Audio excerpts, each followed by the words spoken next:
I just events have inspired another quick video because yesterday I found out I learned the news that a friend of mine had died, which is pretty sad. And he'd been someone who'd succumbed to addiction, and I'd when I realised how ill he was, I tried to help him as best I knew how at the time, and I was out of my depth because uh, I've said in previous videos I've had my own struggles with addiction, but mercifully not alcohol, and I don't know if alcohol is a particular. It's certainly a more dangerous addiction perhaps than some. They're all toxic, they're all harmful, all addictions, but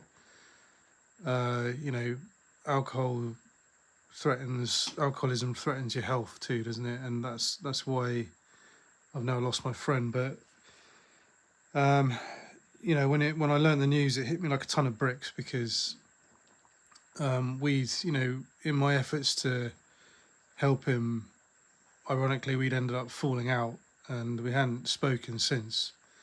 So when I first learned the news, I was, it was just hard to process, hard to make, hard to take. And but then within the space of an hour, I'd been in adoration earlier that day. I'd spent a long time in adoration, another intense time of prayer,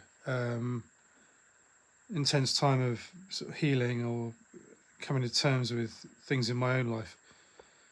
And I think off the back of that, when,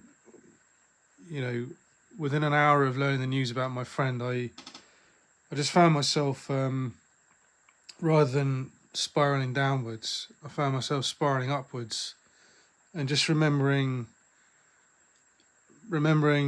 overwhelmingly remembering the times when we first met and we were best friends, and what a special guy he was.